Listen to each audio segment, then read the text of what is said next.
नरकादिक लोकों में उनको जाना पड़ता है जो यहाँ शास्त्र विरुद्ध कर्म करते हैं, जो अनुचित कर्म करते हैं, उनको नरकादिक लोकों में विशुद्धि के लिए, शोधन के लिए भेजा ही जाता है।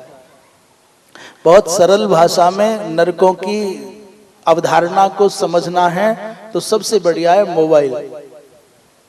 मोबाइल आपका बहुत अंतरंग है, बहुत समीप है, बहुत प्यारा है, बहुत अच्छा है।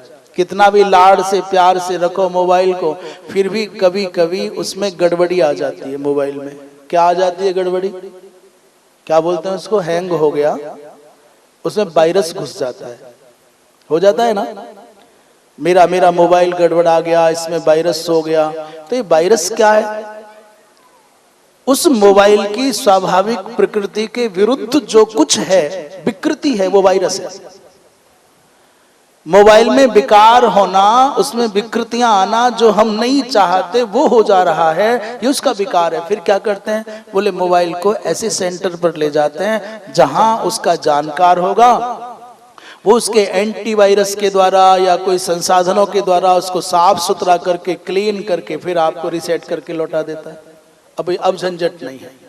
जैसे आपके मोबाइल में वायरस घुस जाते हैं तो उनका शोधन आप नहीं कर सकते, किसी सेंटर पर ले जाते हैं मोबाइल को, ठीक वैसे ही जब मनुष्य की चेतना में वासना के वायरस घुस जाते हैं, उसके संशोधन के लिए कुछ सेंटरों पर ले जाना पड़ता है। और जिन जिन स्थानों पर, केंद्रों पर ले जाना पड़ता है, उन्हीं का नाम है भिन्न भिन्न प्रकार की शोधन की प्रक्रियाओं के नरक। वो नरक में रहने वाले जो कर्मचारी हो, तुम्हारे दुश्मन नहीं, शत्रु नहीं है। वो आपके अंदर जो वासना के कुसंस्कार लगे हैं उनका परिशोधन करते हैं। उनका तो काम ही वही है।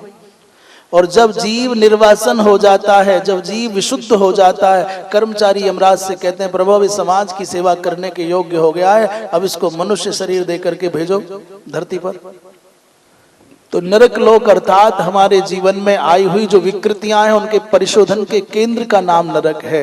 वो चाहे काट करके ठीक किया जाए, चाहे जला करके ठीक किया जाए, और चाहे पानी में डुबा करके ठीक किया जाए, चाहे कूट पीट करके ठीक किया जाए, करना वही पड़ेगा।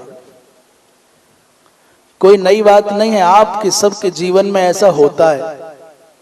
एक स्वर्णकार के पास आप अपना अलंकार ले जाते हो, टूट गया है, ये खराब हो गया है, वो लेता है और उस सोने को गलाता है, जलाता है, कूटता है, पीटता है, फिर नया आकार दे करके अब मुकुट बना करके पहन लो, अब अंगूठी बना करके पहन लो, अब कानों में कुंडल बन गया, पहनो, अब गले में हार बना करके पहनो। जैसे स्वर्ण का नवीन संस्कार होता है, वैसे ही मनुष्य के अंदर जो विकार आ जाते हैं, उन विकारों का परिशोधन करके फिर आपको संस्कारित करके वो कर्मचारी यमराज के माध्यम से आपको फिर धरती पर भेजते हैं। ये नरकादिक की प्रक्रिया है।